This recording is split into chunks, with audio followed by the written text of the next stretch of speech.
بسم اللہ الرحمن الرحیم، السلام علیکم۔ میں ہوں آپ کا میزبان راجن سیر اور آپ کے ولاگ میں ایک بار پھر سے آپ کا خیر مقدم کریں گے۔ ناظرین، یہ ولاگ ہوگا اسپیشلی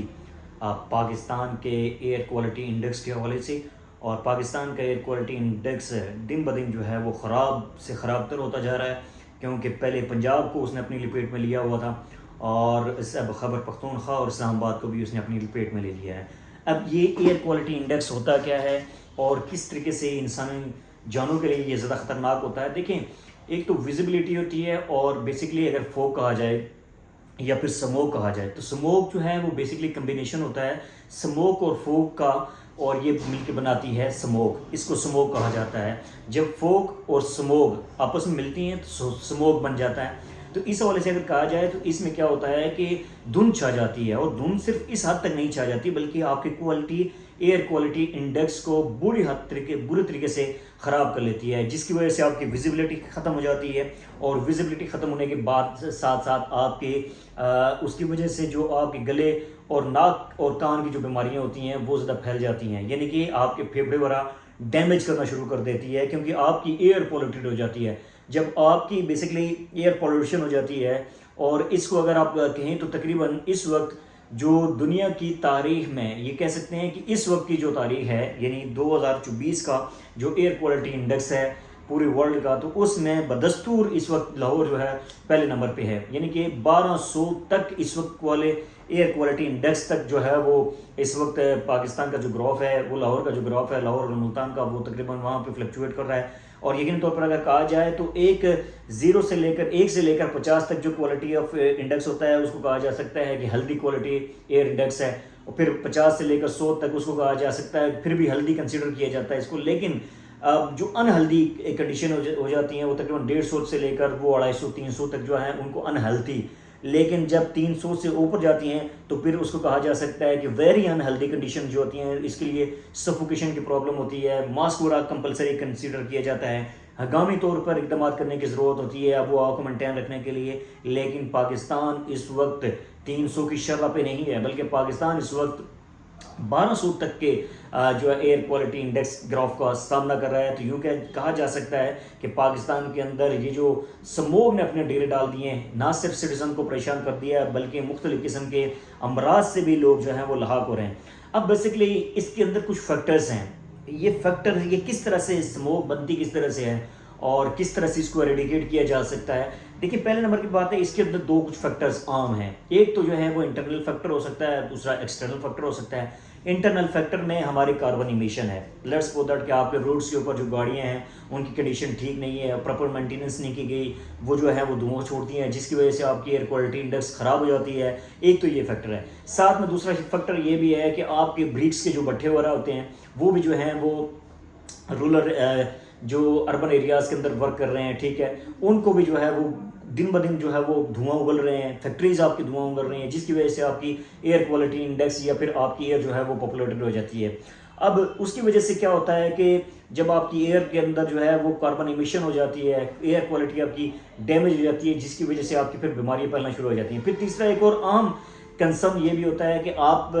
فار ایگزامپل ہمارا ہارویسٹنگ سیزن ہے، تو ہارویسٹنگ سیزن کے اندر جب ہماری ہارویسٹنگ ہو جاتی ہے تو اس کی جو ڈیڈ ریمیننگ ہوتی ہیں ان کو ہم جو ہے وہ ڈسپوز آف کر دیتے ہیں، مطلب ڈسپوز آف نہیں کرتے بلکہ ان کو برن کر لیتے ہیں، جس کی وجہ سے کیا ہوتا ہے کہ ایمیشن ہوتی ہے، کاربن کی ایمیشن ہوتی ہے، مطلب دھواں ہوتا ہے، جس کی وجہ سے ایک بار پھر سے آپ کی کوالٹی ایئر کوالٹی جو ہے وہ ڈیمیج ہو جاتی ہے اور آپ کی اسموک پھیلتی ہے۔ پھر یہ اسموک فوگ کے ساتھ مل کے اسموک بنا دیتی ہے، جس کی وجہ سے آپ کی ایئر کوالٹی انڈیکس بری طریقے سے ڈیمیج ہو جاتی ہے اور آپ کے لیے ڈریسٹک رزلٹ کریٹ کرتی ہے آپ کی ہیلتھ کے لیے۔ اب یہ تو انٹرنل فیکٹرز کی بات ہے، اس کو ایریڈیکیٹ کیا جا سکتا ہے، مطلب آپ اپنے ملک کے اندر جو پرانی گاڑیاں ہیں ان کے اوپر اپنا کنٹرول رکھیں، پھر ساتھ میں جو آپ کے بریکس کے بٹے ہیں should be shifted outside the جو ہے وہ سٹیز سے آپ ان کو باہر شفٹ کر دیں یا پھر کنٹرول کر دیں ان کی ایمیشن کے اوپر، تو تب بھی کنٹرول کیا جا سکتا ہے۔ پھر تیسرے نمبر پہ جو آپ کو ہارویسٹنگ سیزن کے اندر جو آپ کی ڈیڈ ریمیننگ ہوتی ہیں ان کو آپ ڈسپوز کر دیں، پراپر ایک میکینزم کے تھرو آپ ان کو ڈسپوز آف کر دیں، تب بھی آپ اس سے پریونٹ کیا جا سکتا ہے۔ لیکن کچھ ایکسٹرنل فیکٹرز ہیں جن کے اوپر ڈائریکٹلی ایک کنٹری کا انفلوئنس نہیں ہو سکتا، لیکن اگر وہ انفلوئنشل رول ادا کرنا چاہے تو وہ ڈال بھی سکتا ہے۔ فار ایگزامپل کہ اس وقت چائنا دنیا کی سب سے بڑی انڈسٹری ہے اور چائنا دنیا کا سب سے بڑا کاربن کا ایمیٹر بھی ہے، اور یقینی طور پر جب کاربن کا ایمیشن اگر چائنا ہے تو ڈیفینیٹلی طور پر اس کے جو ڈومیسٹک رزلٹ ہوتی ہیں وہ اکراس دی گلوب پڑتے ہیں. پاکستان کی جو ایئر کوالٹی انڈیکس ہے وہ بھی ڈیمیج ہوتا ہے، ساتھ میں جو نیبر کنٹریز ہیں وہ بھی ڈیمیج ہوتی ہے، یعنی کہ ایک یونیورسلی جو ہے وہ آپ کو کرائسس کا سامنا کرنا پڑتا ہے. اب جو بڑے کنٹریز ہیں، فار ایگزامپل چائنا ہو گیا، انڈیا ہو گیا، جو اس طرح کی کنٹریز ہیں جو کاربن کو بہت زیادہ ایمٹ کرتے ہیں، جہاں پہ بہت زیادہ انڈسٹریلائزیشن ہے، جہاں پہ کاربن ایمیشن زیادہ ہوتی ہے، تو ان کے اوپر پریشر ایگزرٹ کیا جا سکتا ہے، کیونکہ انٹرنیشنل پروٹوکول کے اندر یہ چیز واضح طور پر ڈیسائیڈ ہے اور کلیئر ڈیمارکیشن کے ساتھ یہ ہے کہ جو کنٹریز زیادہ کاربن ایمیٹر ہوں گے وہ اتنا زیادہ فیسیلیٹیٹر یا اتنا زیادہ کنٹریبیوٹ کریں گے ایئر کوالٹی انڈیکس کو بہتر بنانے کے لیے. فار ایگزامپل جس طرح سے آپ کا کیوٹو پروٹوکول ہے یا پھر آپ کا مونٹریال جو پروٹوکول ہے، اس کے اندر بھی واضح طور پر یہ ڈیمارکیشن سیٹ ہیں کہ کس طریقے سے آب و ہوا کو بہتر بنایا جا سکتا ہے، کس طریقے سے گلوبل وارمنگ کو ایریڈیکیٹ کیا جا سکتا ہے، اور دنیا کے جو بڑے کنٹریز ہیں کس طریقے سے اپنا کنٹریبیوشن دے سکتے ہیں، اور کتنا اپنا ریونیو اس جو ہے وہ ڈومیسٹک اسٹریٹجی کو اڈاپٹ کرنے کے لیے لگا سکتے ہیں، کہ کس طریقے سے پوری دنیا کے اندر سے کاربن کی ایمیشن کو کم سے کم کیا جا سکے، اور جو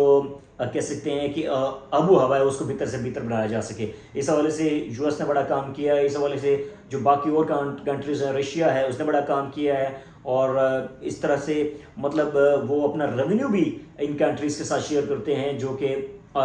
اس کو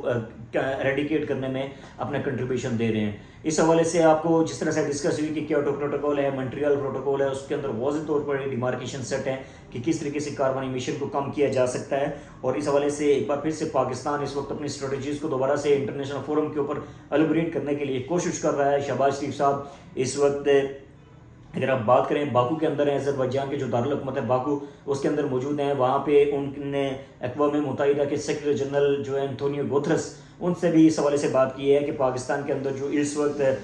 سموگ چھائی ہوئی ہے، یقینی طور پر اس کی نیبر کنٹریز کا بھی اس میں ہاتھ ہے، تو لہٰذا اس کے اوپر سیریس کنسرنز ہیں اور انٹرنیشنل فورم کے اوپر اس کے سدباب کے لیے ایک جامع حکمت عملی بنانے کی ضرورت ہے. لہٰذا دوسری سائڈ پہ اگر آپ بات کریں پنجاب اور کے پی کے اندر اس وقت جو ہے ایئر کوالٹی انڈیکس ٹھیک نہیں ہے. حکومتی سطح کے اوپر کس طرح کے اقدامات لیے جا رہے ہیں، آلدو اسکولوں کے اندر تو چلو ٹھیک ہے، چھٹیاں ہو گئی ہیں، لیکن یہ سولوشن نہیں ہے الٹیمیٹ. اب اس سولوشن کو کس طرح سے ایریڈیکیٹ کیا جا سکتا ہے، اور یقینی طور پر اس وقت پاکستان جو پنجاب کے وزیر مواصلات ہیں وہ مریم نواز صاحبہ کے ساتھ سوئٹزرلینڈ کے دورے کے اوپر ہیں، اور یقینی طور پر پاکستان کے اندر پاکستان کے جو سٹیزنز ہیں وہ بڑے اٹینشن کا شکار ہیں، اور پاکستان کے اندر جو عام سٹیزنز ہیں وہ بیماریوں میں لاحق ہو رہے ہیں. تو یقینی طور پر اس وقت بے یار و مددگار چھوڑا ہوا حکومتی حلقوں نے، یعنی آپ اس دکھ کی گھڑی میں، آپ اس مصیبت کی گھڑی میں آپ کو پاکستان کے سٹیزن کے ساتھ کاندھے سے کاندھا ملا کر چلنا چاہیے، اور واضح طور پر کچھ اسٹریٹجیز ایسی بنانی چاہیے تاکہ کاربن ایمیشن کو روکا جائے اور اپنی جو ایئر ہے، ایئر کوالٹی کو بہتر سے بہتر بنا کر عام سٹیزن کو اس کا رائٹ دیا جائے.